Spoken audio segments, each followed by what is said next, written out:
Bismillahirrahmanirrahim.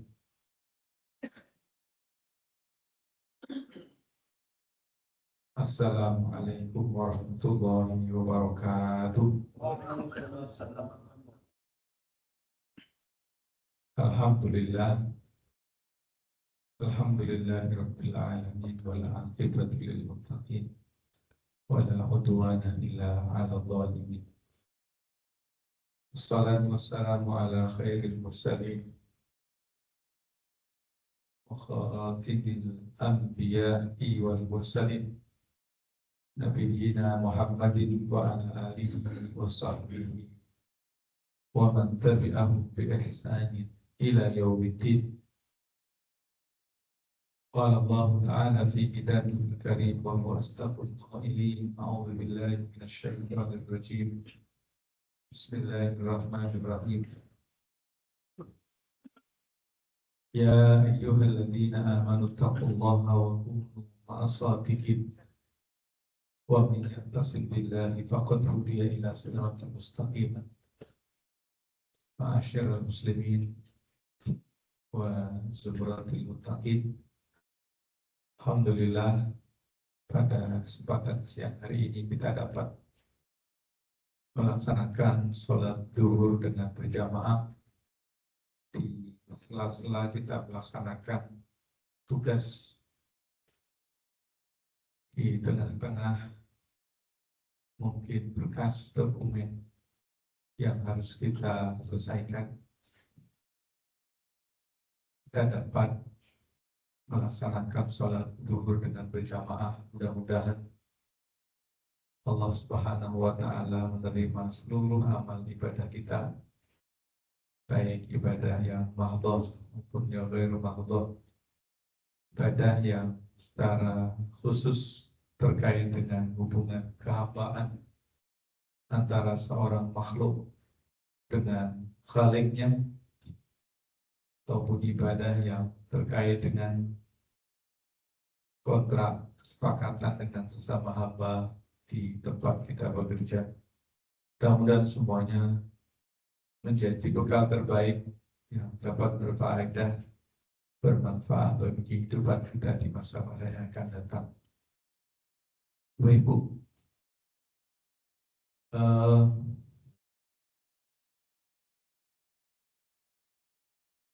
pertama saya ingin menyampaikan terima kasih atas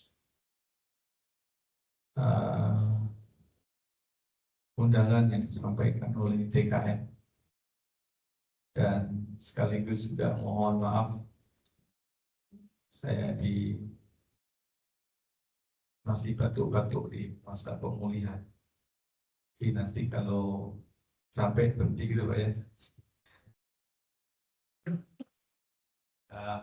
So, pekan kedua, antibiotiknya udah gelombang kedua. Bapak Ibu, salah satu di antara keistimewaan Nabi sebagai pemimpin itu adalah mudah ditemui oleh masyarakatnya, mudah dijumpai oleh umatnya, tentu oleh sahabat pada ketika itu, baik yang dikenal maupun yang tidak, baik yang datang dari kampung yang sama dengan Nabi ataupun yang datang dari luar kota Madinah. Ini di antara karakter yang tentu harus menjadi teladan bagi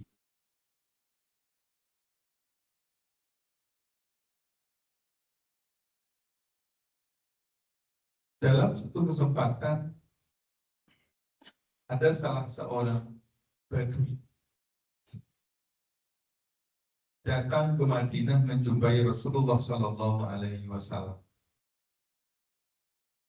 Disebut Badui itu salah satu karakternya adalah dia nomeden, tidak punya nik, tinggalnya mengikut situasi iklim. Meski dia telah memiliki lapak di wilayah tertentu, dan biasanya lapak itu ditandai dengan sumber mata air. Maka di mana di situ ada air, itu biasanya ada kehidupan. Orang yang pertama menemukan air, sumber mata air itulah orang yang berhak untuk memilikinya. Sehingga biasanya ini sumur siapa? Yang menemukan pertama itulah yang memiliki otoritas terhadap sumur. Nah, disitulah maka biasanya penemu itu akan beranak pinak dan lantas kemudian menjadi kafir. Berbeda dengan orang yang menetap disebut hadari, dia punya kampung, jadi punya tempat, jelas di situ dia meninggal, tinggal dengan ketentuan adat yang dimiliki. Nah, Badui ini datang, tentu datang dari luar Madinah, ketemu Rasulullah Shallallahu Alaihi Wasallam, dan kemudian dia bertanya kepada Nabi, ya Rasulullah,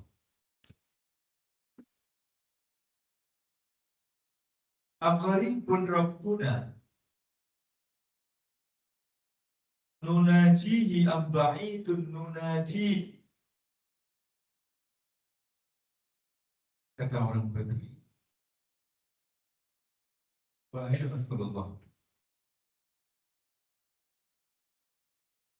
Tuhan kita ini jauh atau dekat? Kalau seandainya dekat, maka saya akan memanggilnya dengan suara pelan. Tapi kalau seandainya jauh, maka suara saya akan saya keraskan. Bapak Ibu yang saya muliakan, selama ini kita punya stigma bahwa orang Badui itu terbelakang. Tapi dalam konteks ini, dari pertanyaan yang dikemukakan oleh orang Badui tersebut, itu kira-kira pertanyaannya orang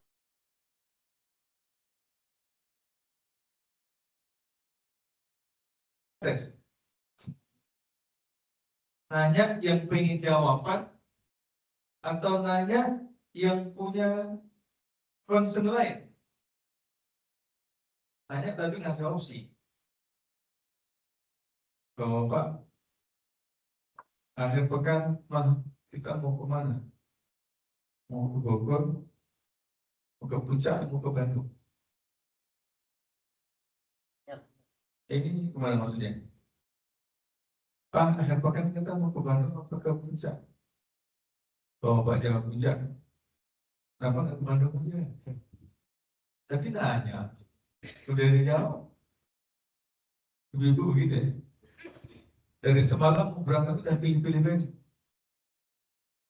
Pak, besok mama berbajunya apa ini? Yang kemarin apa yang umum? Yang umum. Kayaknya kemarin bagus ya Pak. Besok ketika pakai baju pink ini, Pak. Beneran. Jadi orang Badui tadi, ya Rasulullah, aqaribun rabbuna nunajihi amba'idun nunajihi. Oh Pak, dalam terminologi Arab, kata munajat ini asal katanya najah. Dengan yang kedua munadan, asal katanya nada. Kalau najah pakai jim, maka dia berbisik. Tapi kalau nada pakai dal, maka dia suaranya kuat. Sehingga orang Badui kira-kira, wahai Nabi, Allah itu dekat atau jauh? Kalau seandainya dekat, maka saya cukup berbisik saja. Jadi Bapak-Bapak, kalau ngomong sama orang dekat, kan nggak perlu harus kencang-kencang. Kecuali kalau telinganya dikenal bolot begitu. Tapi kalau seandainya lawan komunikasi kita jauh, maka tidak cukup dengan suara pelan, harus kencang. Nah, untuk menggambarkan pola interaksi kedekatan ini, maka bahasa Arabnya munajat. Jadi kalau Bapak malam, sepertiga malam, kita tahajud, bangun, kemudian berdoa. Istilahnya apa? Munajat. Itu doanya pelan apa kencang? Pelan. Bu, jawabnya apa? Subhanallah, Rasulullah Shallallahu Alaihi Wasallam ketika ditanya oleh orang Badui ini, Rasulullah nggak jawab, dan memang nggak bisa jawab. Bayangin Bapak ada jamaah dari Bekasi sekarang datang ke Kuitang, ikut pengajian, di akhir pengajian ini bertanya sama kiainya nggak dijawab. Kira-kira pekan depan dia datang lagi, oh enggak. Jauh tuh dari sekarang Menteng ke Kuitang.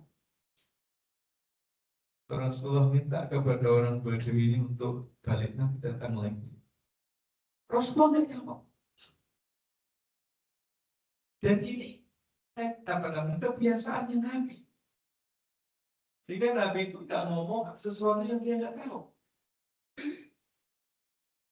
Kalau bahasa Qurannya wala taqfu ma laisa laka bihi ilm. Jangan ngambil sikap, jangan ngomong, jangan ngambil standing yang kamu nggak tahu tetapnya. Apalagi pertanyaan yang sangat fundamental. Bapak Ibu, jadi yang kayak begini, Nabi sering. Kalau kita ini kadang-kadang jangankan kok yang ditanya, yang nggak ditanya pun kita jawab. Masalah yang nggak ada urusan mengenai dengan kita nggak boleh. Kayaknya Bapak Nabi otoritatif. Pastinya pada ketika itu apapun yang dijawab oleh Nabi pasti sahabat yang mendengarkan pasti mendengar dan mentaatinya. Tapi Nabi justru nggak menjawab. Dan peristiwa yang seperti itu sering sekali.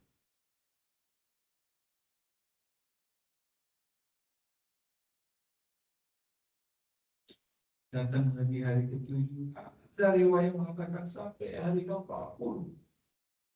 Baru kemudian Nabi bisa menjawab. Lantaran Nabi dapat jawaban dari Allah Subhanahu wa Ta'ala. Wa idza sa'alaka ibadi anni fa inni qarib. Hai Muhammad, kata Allah, apabila bertanya kepada maaf, salah itu tanya, ibadi siapa hambaku? Anni tentang aku, wahai Muhammad, kalau ada hambaku datang kepada bertanya tentang aku, fa inni qarib, maka aku ini dekat. Bapak Ibu, redaksi ayat yang seperti ini dalam Al-Quran banyak. Tidak kurang dari 23. Yang semirip dengan ini biasanya nyebutnya adalah yas'alunaka. Yas'alunaka anil khamri wal maisir. Qul fihima ithmun kabirun wa manafi'u linnas ithmuhuma akbaru min naf'ihima. Muhammad, mereka datang bertanya kepadamu tentang arak dan juga katakan keduanya itu dosa, tapi keduanya juga ada manfaatnya, yang banyak manfaatnya, tetapi dosanya lebih dahsyat berbanding dengan manfaatnya. Jadi kronologisnya ada orang datang, Nabi tidak punya jawaban, sampai kemudian Allah turunkan ayat. Wa idza sa'alaka wa yas'alunaka 'anil mahid Mereka bertanya kepada Muhammad tentang darah haid. Qul huwa adha, katakanlah darah haid itu kotor. Fa'tazilun nisa'a fil mahid, jangan engkau dekati perempuan istri kalian itu pada saat haid. Dekati kalau dalam konteks jahiliyah memang secara fisik dijauhi. Di rumah-rumah yang istrinya sedang haid itu dikasih tanda. Tapi maksud ketika Islam hadir bukan dijauhi fisiknya, tapi tidak boleh melakukan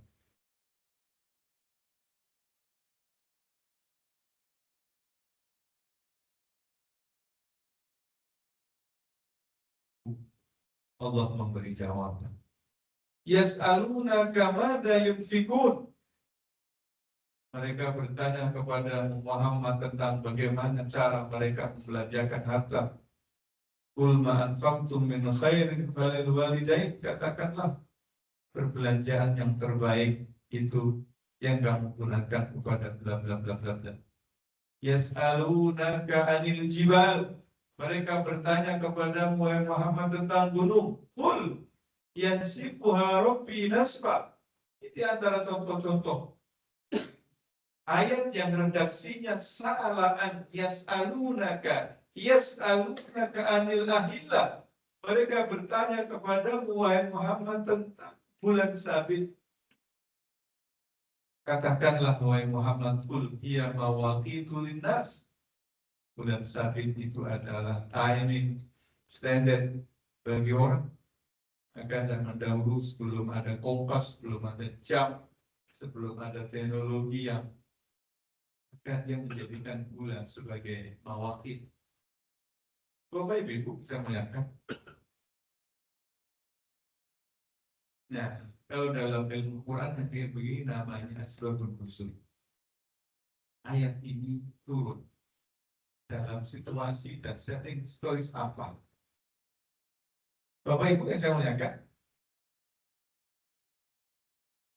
Rasulullah datang, orang Badui datang, dan kemudian Rasulullah Shallallahu Alaihi Wasallam menjawab. Maka Allah mengatakan, "Fa'inni qarib." Maka saya ini dekat. Bapak, ayat yang tadi saya baca di awal, ada berapa tadi yang saya kasih contoh? Itu semuanya menggunakan kata kul. Yas'alunaka 'anil khamri wal maisir, kul. Of dan lam artinya katakan. Yas'alunaka 'anil mahid, kul huwa adha. Yas'alunaka 'anil jibal, yas'alunaka madza yunfikun, kul. Jadi semuanya pakai kul. Karena ini menggambarkan situasi di mana Nabi bertanya kepada Allah dan Allah kemudian meminta kepada Nabi untuk menjelaskan. Jadi, kul, sampaikan Muhammad, katakan Muhammad. Tetapi di dalam ayat yang kita baca terkait wa idza sa'alaka ibadi anni, Allah tidak hadir dengan perkataan kul. Padahal setting historisnya sama. Ada orang datang bertanya, Nabi tidak punya jawaban, lantas Allah turun.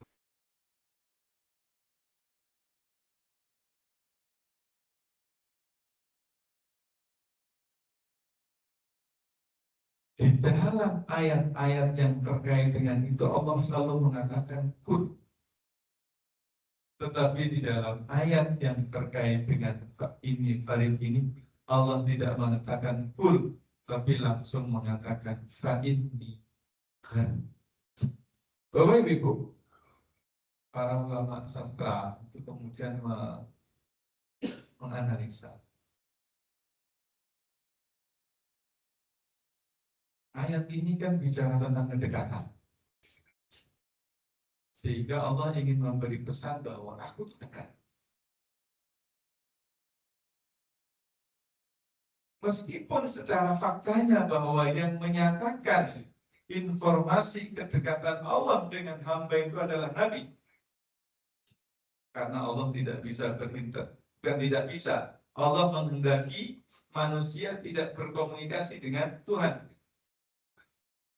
Tapi kalau Allah mengatakan kul, katakan, ungkapan kul itu menghadirkan orang ketiga, yaitu Nabi.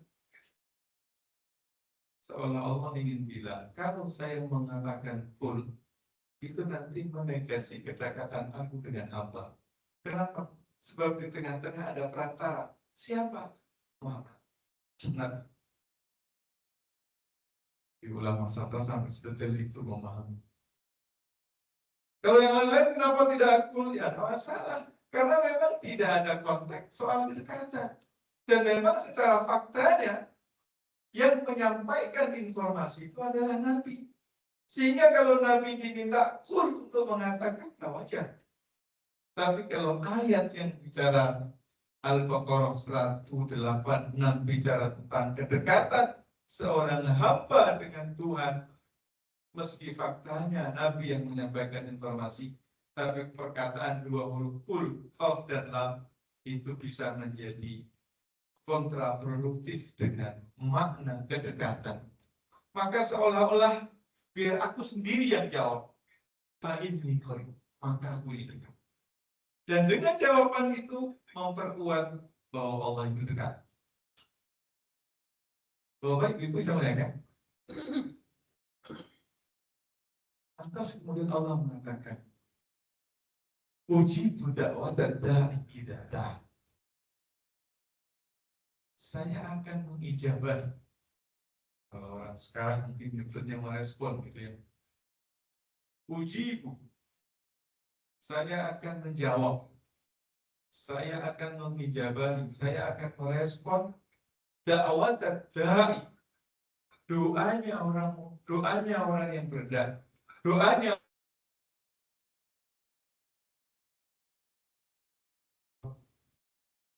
orang yang berdoa. Bukan Allah mengatakan saya akan menjawab orang yang berdoa, tidak. Di sini ada makna bahwa tidak semua orang yang berdoa itu betul-betul doa. Ada orang yang berdoa tapi hatinya melayang. Ada orang yang berdoa tapi pikirannya entah kemana. Maka Nabi mengatakan Utu'ullaha wa antum muqinuna bil ijabah. Berdoalah kalian dan hati kalian yakin dengan pengkabulan doa.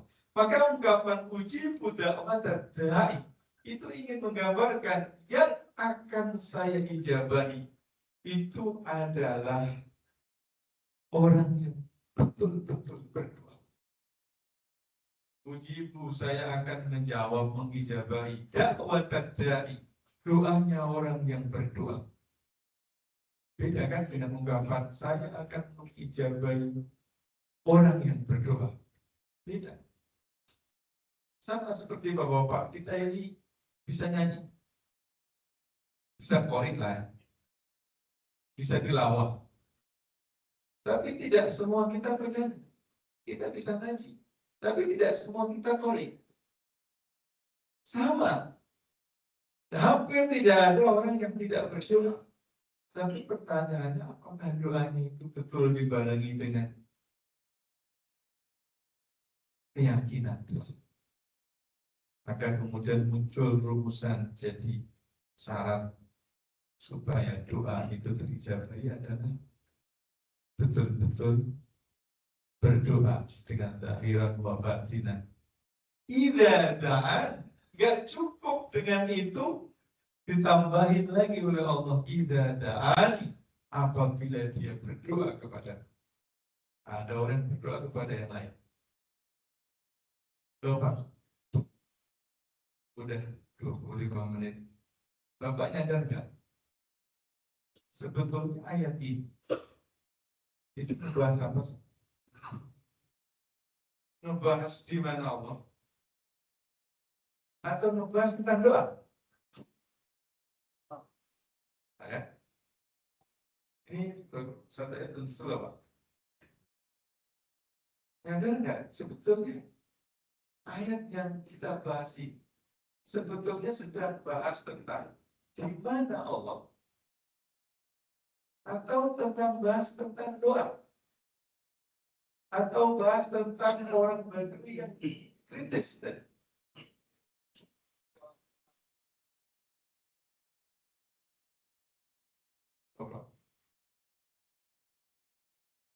Ketika orang Badui tadi itu bertanya, dekat atau jauh?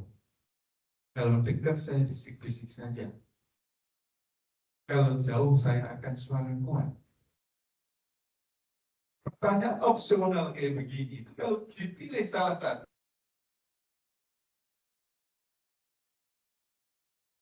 Hari Ahad nanti kita pergi ke Bogor untuk nyari tas, atau kita ke Bandung untuk nyari Kartika Sari.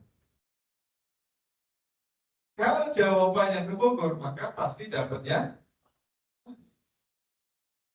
Kalau pergi jawabannya ke Bandung, maka nanti pulang dapat Kartika Sari.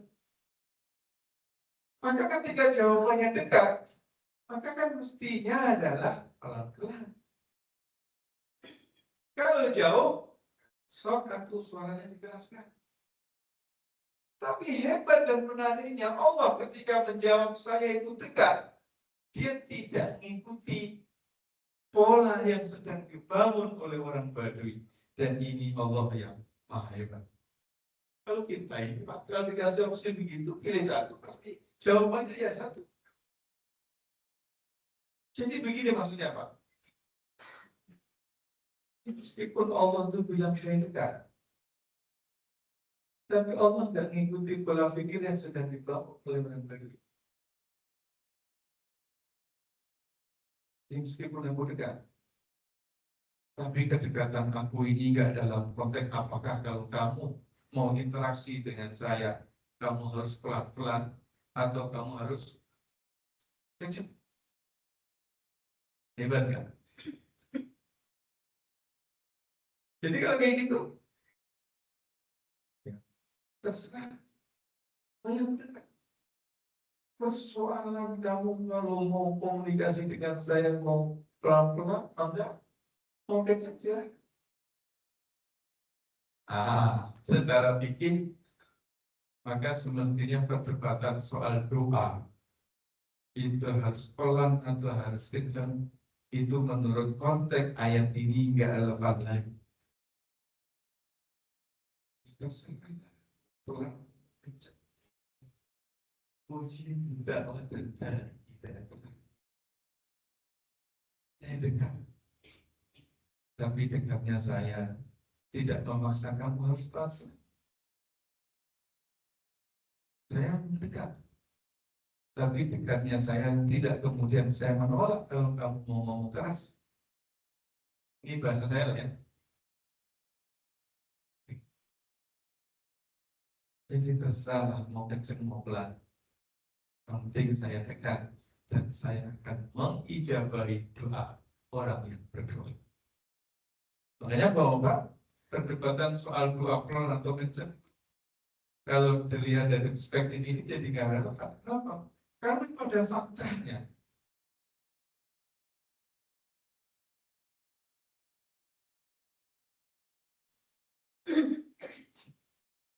tadi saya ngasih contoh, Nabi dulu ketika sholat sepertiga malam terakhir dan kemudian munajat berdoa, itu doanya pelan apa kencang?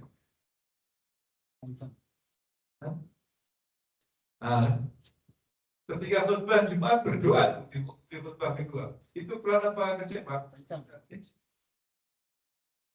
Iya kan? Jadi pikir ya, awalnya kita ngomongin apa tadi ketemu pikir begini polanya.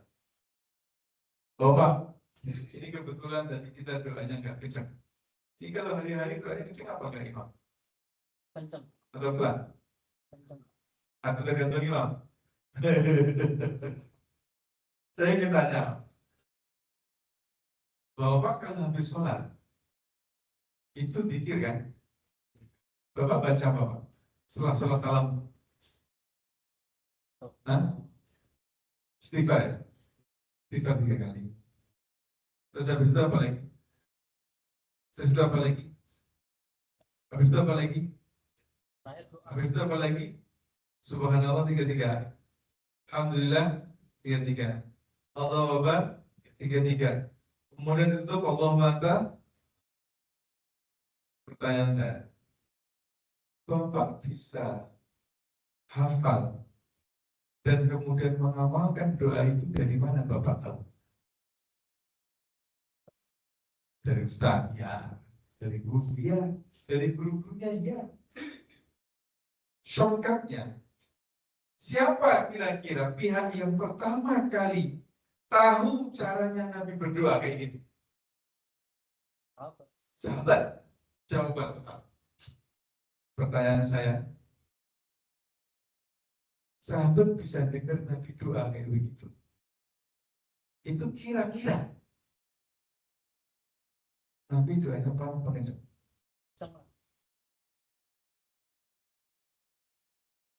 Kalau pelan, apa dengar dia?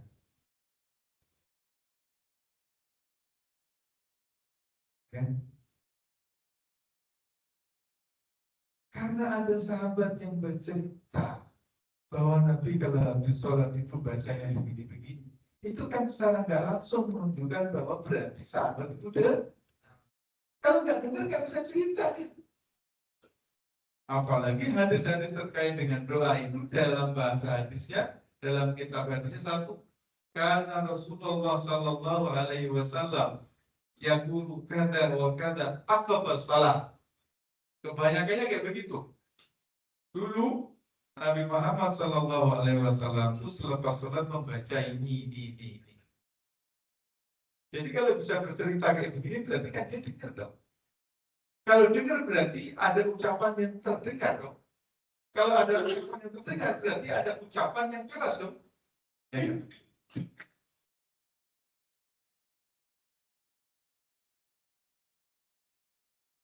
Ya, tapi bukan berarti kemudian kita harus kecam. Karena juga memang tidak ada riwayat yang secara sharih mengatakan bahwa Nabi itu ketika sholat itu zikirnya kenceng, apalagi bareng-bareng. Nah, konteks saya sebetulnya topik itu berarti udah nggak terlalu manfaat. Karena pada saat orang berdoa itu pengen dijawab.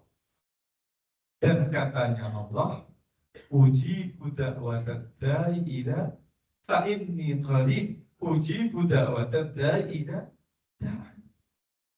Jadi logika interaksi kalian dengan saya tidak boleh sama dengan logika kalian berinteraksi dengan sesama. Kalau dengan sesama, kalau orang dekat kamu pelan-pelan, kalau dengan orang jauh kamu harus kencang. Logika itu tidak bisa diberlakukan buat saya. Makanya para ulama ketika berdiskusi tentang di mana Allah, para ulama hati-hati sekali. Mereka beliau memberikan 3 catatan. Yang pertama, tidak boleh bertanya kapan tentang Allah. Sebab kalau ngomongin kapan berarti ngomongin waktu. Kalau ngomongin waktu berarti ada dimensi. Pokoknya Allah cuma mengatakan wal awwal wal akhir. Awal dan akhir. Awalnya kapan? Sebelum awal ada apa enggak? Selepas akhir apa? Enggak ketemu. Yang kedua, tidak boleh bertanya tentang apa namanya itu tempat terkait dengan Allah. Sebab nanti kalau ngomongin tempat, dia ada ruang. Kalau ada ruang berarti ada bentuk. Repot nanti udah nggak usah ditanya.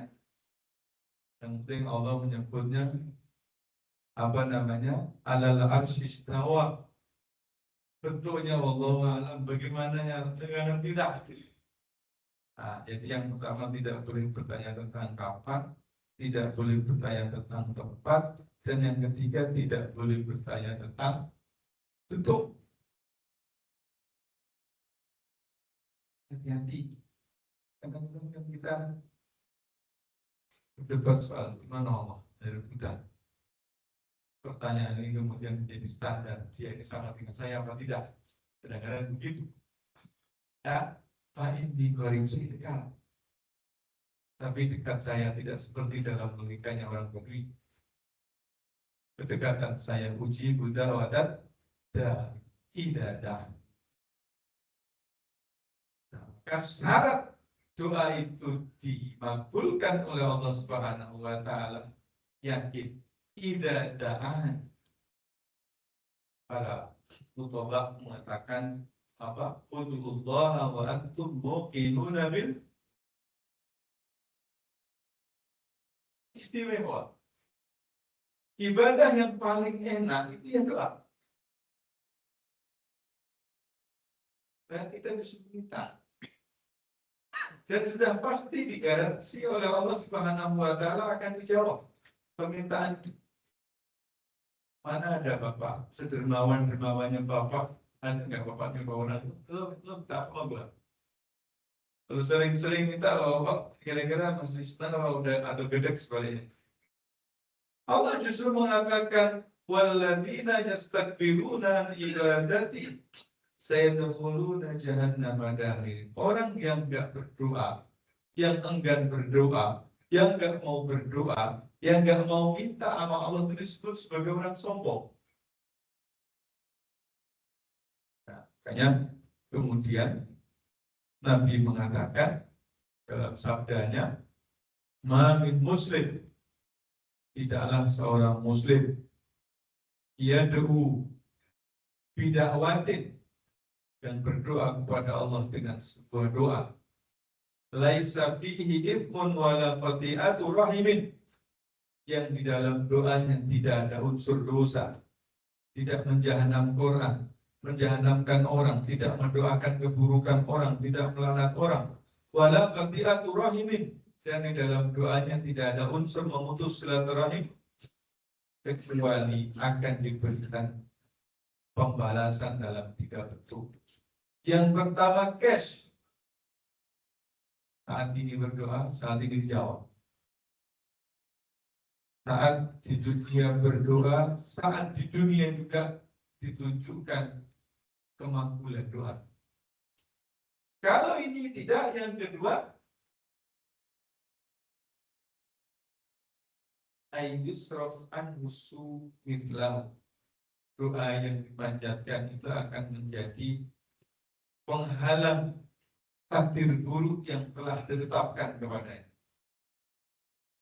Ada kecelakaan beruntun dahsyat, korbannya semua mati, mobilnya hancur, nggak tahu belakang, nggak tahu mana depan. Ada satu orang yang lecet kuda. Kejadian ini. Nah, mungkin saja, wallahu mungkin saja ini disebabkan oleh doa-doa yang selama ini dipanjatkan, tapi menurut kasat mata tidak terkabulkan, sehingga doa tadi itu menjadi kompensasi, keselamatan yang ia dapatkan tadi sebagai kompensasi atas doa yang secara kasat mata tidak dikabulkan. Yang ketiga, ayyudakhiru lahu yaumal qiyamah. Di dunia tidak, sebagai kompensasi keburukan itu tidak, tapi akan menjadi deposito nanti. Di akhirat nanti terheran, terkaget. Perasaan sholat saya dulu biasa saja. Perasaan saya sholatnya biasa-biasa saja. Kok sekarang saya dapat kedudukan derajat makom yang senikmat ini? Apa kira-kira? Salah satunya adalah ini. Keutamaan dari doa yang dulu di dunia kau panjatkan, tidak kau dapatkan di dunia, tidak pula menjadi kompensasi buruk saat di dunia. Tapi sekarang, Bapak kalau tahu begini, Bapak mau dikabulkan sekarang atau nanti saja? Sekarang nanti atau sekarang, dua-duanya. Itu hadisnya jelas, pasti akan dikabulkan dengan 3 cara, kata Nabi. Jadi syarat yang pertama yang penting tadi dakwah dan syarat yang kedua supaya doa itu makbul falyastajibu li. Maka hendaklah mereka merespon panggilan Nabi. Kalau saya syariatkan untuk ini, siapa yang paling cepat merespon, dia yang paling cepat akan mendapatkan pengabulan doa. Wajib ditunaikan, sunnah disempurnakan, haram ditinggalkan, makruh dihindari, sedikitkan yang mubah. Ini probabilitas 30%. Kenapa orang-orang kota kalau pergi ke daerah nyari kiai yang paling sepuh, nyari kiai yang paling, untuk apa? Itu kita doa. Itu kan pengakuan secara otomatis bahwa memang kita ini nampaknya doa kita nggak seberapa kuat itu karena terlalu banyak polusi kita ya. Tapi kiai yang mungkin nggak seberapa dalam ilmunya, tetapi istiqomah, yang dimakan dia yang dimakan itu pula yang ditanam ya. Itu doanya meskipun nggak fasih mungkin mampu. Kalau kita ini di kota kalau berdoa mimpin sampai orang nangis, disiapin tisu gula, tapi kok kayaknya nggak mampu doa ini. Mungkin kan polusi tadi. Fal yastajibu li wal yu'minu bi ta'ala yarsyud. Coba sebagai penutup ayat ini 186 itu oleh Allah Subhanahu wa Ta'ala diletakkan di dalam rentetan ayat-ayat puasa.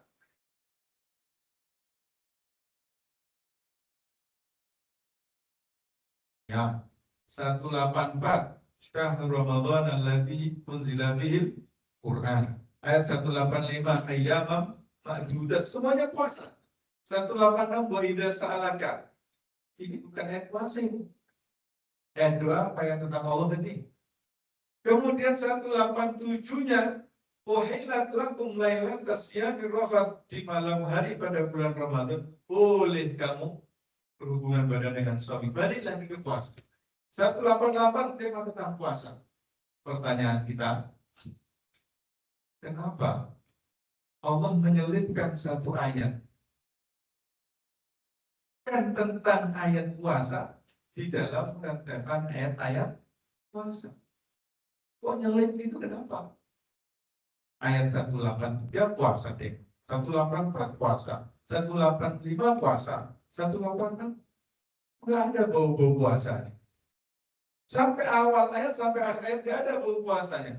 187 balik lagi topik tema tentang puasa. 188 begitu juga demikian. Para ulama mengatakan, ya sengaja itu ditaruh di situ. Kenapa? Karena doanya orang yang berpuasa itu makbul. Jadi relevansinya ada. Hubungannya sengaja Allah letakkan ayat tentang doa di tengah-tengah ayat puasa karena memang orang yang berpuasa itu doanya makbul. Apa dalilnya? Tatullah turut da'watu. Ada 3 golongan orang doanya pasti makbul.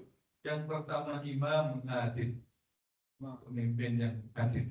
Dan ini complicated. Jangankan kok ngomongin pemimpin yang lain, kita aja sebagai ayah kadang-kadang sama anak pertama, anak kedua, anak ketiga gak adil. Kata anak yang pertama, papa ini gak adil. Dulu waktu kakak umur segitu gak boleh kan, sekarang ada boleh itu kakek. Kata anak kedua lain, boleh jawab. Nah itu complicated. Yang kedua, dakwatul mazlum. Doanya orang terzalim itu makbul. Ittaqu da'watal mazlum. Hati-hatilah kalian dengan doanya orang terzalim. Fa innahu laisa bainallahi wa bainahu hijab. Enggak ada pembatas antara dia dengan Allah. Jadi kalau Bapak mau ngambil kemakbulan doa melalui opsi yang pertama, berat.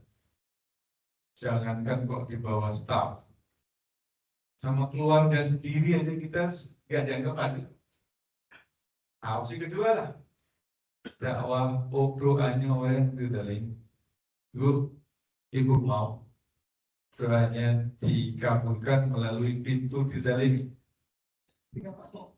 Ada opsi yang ketiga yang paling enak. Apa itu?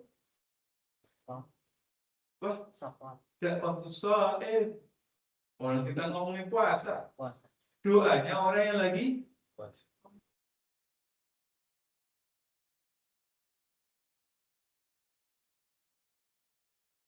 Orang yang berpuasa sampai berbuka. Sehingga relevan sekali. Kenapa? 186 itu diinsert, diselipin ayat tentang doa di dalam catatan ayat-ayat puasa. Aku lupa lihat Rasulullah. Assalamualaikum warahmatullahi wabarakatuh.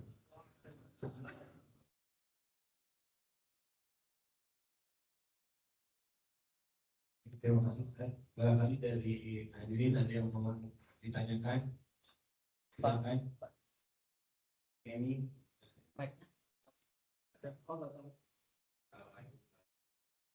Waalaikumsalam warahmatullahi wabarakatuh.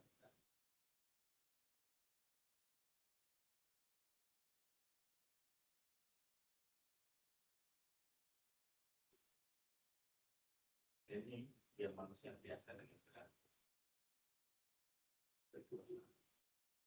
yang berpikir kita doakan apa yang dia dapat bisa doakan mungkin satu saat ini karena kurang tahu bisa doa itu terjadi yang jawabannya setelah kita di sebenarnya kita sebagai contoh pantasnya berdua seperti kalau bicara dua atau ketika itu sebenarnya dua yang standar yang sama dari kita tapi pantas sebenarnya yang sangat sampai kita untuk kayaknya harus sampai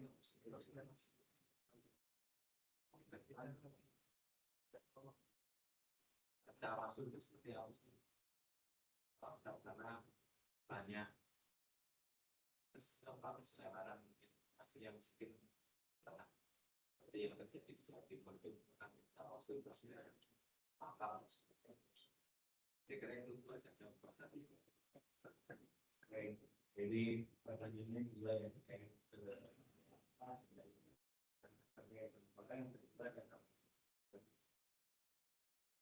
Baik, saya izin jawab yang pertama saja, Pak. Yang kedua panjang itu. Doa. Filosofinya biasanya orang itu akan meminta sesuatu yang menurutnya baik. Dan sebetulnya doa ini gak disuruh pun oleh Allah Subhanahu wa Ta'ala. Secara otomatis. Nah, sehingga antara apa yang menjadi keinginan kita dengan syariat itu jadi matching. Udhuni astajib lakum. Berdoalah kalian, maka saya akan menjawab. Maka ketika Allah memerintahkan kita untuk berdoa itu sejatinya tidak serta-merta persoalan doa. Tapi lebih daripada itu apa? Ta'alluqul abdi bi rabbi, ketergantungan seseorang pada Tuhan. Jadi sebetulnya apa? Hamba ini seberapa ngelendotnya misalnya amaku gitu kira-kira di bahasa mudanya. Sampai ketika ada hamba yang dia ingin enggan dia mau berdoa, itu oleh Allah dihukumi sebagai orang yang sombong. Udhuni astajib lakum walladzina yastakbiruna an ibadati. Pun orang-orang yang takabur sombong an ibadati di situ ditafsirkan oleh para ulama dengan doa. Nah ini poin yang pertama. Nah sehingga gambarannya kira-kira ketika seorang suami meminta istrinya untuk nyiapin kopi atau teh di pagi hari. Ibu dengerin, itu bukan hanya sekedar persoalan teh, Pak. Bukan hanya persoalan itu kopi. Tapi pada saat ibu itu nyiapin kopi, secara nggak langsung ibu mengatakan, suamiku, I'm here, standing behind you. Itu kira-kira begitu.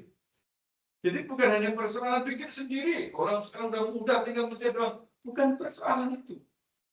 Nah, walillahil mathalul a'la, tentu kita tidak bisa menganalogikan Tuhan seperti itu. Tapi secara penghayatan bisa saja kita maknai. Pada saat Allah memerintahkan kita untuk berdoa, itu bukan persoalan hanya kita ini minta sesuatu yang menurut kita baik kepada Allah, tapi ingin menunjukkan ya Allah, aku ini bergantung dengan engkau. Bahwa kemudian nanti doa yang saya minta ini dikabulkannya seperti apa itu? Nah, itu kan. Nah, makanya ketika ini terjadi, ada satu makom yang luar biasa. Tadi ini kan makomnya makom doa. Levelnya level minta. Tapi ketika seorang hamba itu takluknya dengan Allah Subhanahu wa Ta'ala, itu ekspresinya sudah tidak dengan berdoa, tapi dengan apa? Dengan zikir. Maka kemudian ada orang-orang itu yang tidak pernah minta sama Allah. Itu bukan berarti karena dia nggak tahu sama Allah. Udah ada. Gue pasrah, terserah Allah lah mau siapa.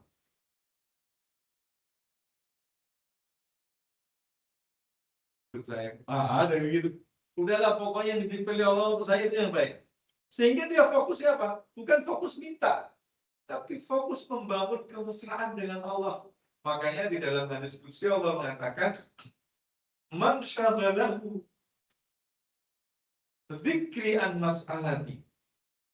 Siapa yang sibuk berzikir, ingat aku, an mas'alati, sampai dia nggak sempat, nggak terfikir, nggak punya waktu mas'alati, minta kepada.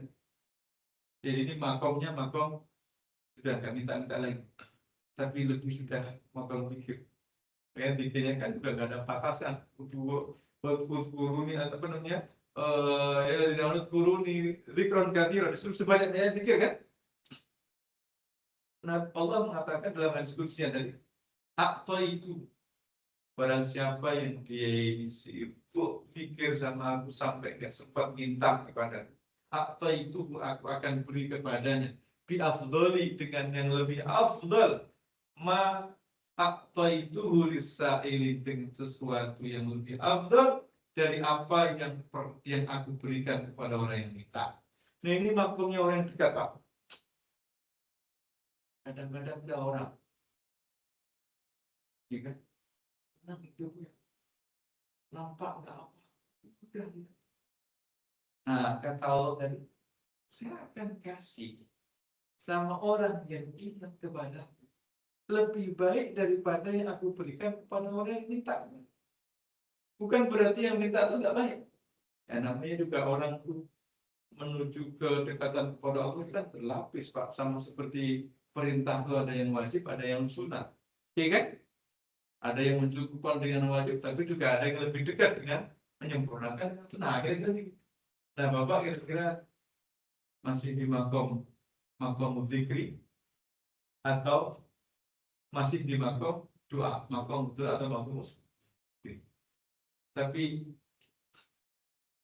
seandainya kita ini belum bisa makom zikri, doa itu ya, karena di dalam doa itu dari zikri. Jadi harapannya ta'aluk kita sama Allah, kedekatan, ketergantungan kita Allah tetap terjaga.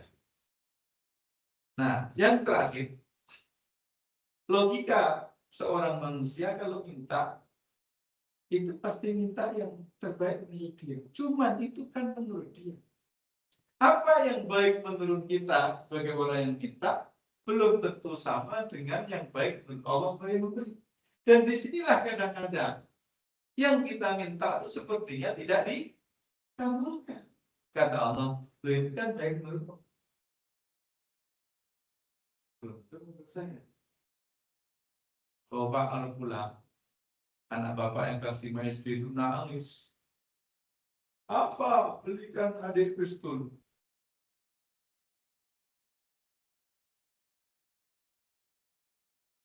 Kalau adik bisa bawa pistol kan tak ada yang berani untuk membuli. Ketika anak SD kelas 5 itu minta pistol, menurut logikanya dia baik bagi dia. Simpel pikirannya apa? Supaya tidak dibuli. Tapi pikiran bapak sebagai orang tua, ngasih pistol kepada anak SD itu bagaimana Pak? Hah? Nah, kira-kira begitu Pak. Jadi ibu kalau udah doa, khusyuk, tahajud, doa supaya suami kaya, jabatannya naik, kok nggak naik-naik, itu mungkin baiknya begitu. Karena ada ibu-ibu yang doanya dikabulkan, itu malah nyesel. Gara-gara suami kaya, banyak Pak Ustaz, dengar-dengar itu dia kabur lagi. Cerita. Ya kan? Terima kasih. Assalamualaikum warahmatullahi wabarakatuh. Hah? Itu nanti nggak bisa jawab sekarang. Gitu. Saya lagi barangkali ya, silakan. Ya, Assalamualaikum warahmatullahi wabarakatuh. Materinya bagus Pak Ustaz. Ada seperti tauhid. Pertanyaan saya, ada sahabat Umar, ya statementnya, saya nggak peduli doa itu dikabulkan apa tidak. Yang saya takutkan, saya tidak diberikan hidayah untuk berdoa. Yang pertama. Nah, ada lagi Nabi bilang, Umar, kamu mintalah doa ke Uwais Al-Qarni. Padahal kedudukan Umar udah tinggi ya. Ini kan tentang doa ya. Tapi disuruh minta sosok seperti Uwais Al-Qarni. Nah, terus tadi apa Pak Ustadz bilang masalah persepsi doa tidak terkabulkan. Ada Nabi Yunus, saking dianya usaha seolah-olah tidak berhasil menurut dia ya. Apa artinya hingga dia akhirnya patah hati sampai naik kapal pun akhirnya di ikan di mulut ikan. Memang ada ibrohnya juga kita kan tadi Pak Ustadz kuat sekali tafsirnya kan, ayat per ayat dan sebagainya, jadi agak ngantuk lah minimal, jadi kita berpikir terus gitu. Jadi kira-kira ibrohnya seperti apa, masalah doa tidak terkabulkan, ada kondisi umat seperti itu dan sebagainya, itu seperti apa? Terima kasih. Iya Pak. Kan saya tadi sudah menyampaikan satu hadis ya, jadi pamungkas. Jadi sejatinya tidak ada doa yang bisa dikabulkan. Dia pasti dikabulkan. Cuman kapan, seperti apa, dalam situasi apa yang dikabulkan itu hanya Allah yang mengetahui. Makanya kemudian Nabi ngasih gambaran opsional, mungkin dikabulkan di dunia. Ada orang ngomong setelah pensiun dia paling moncer. Mungkin.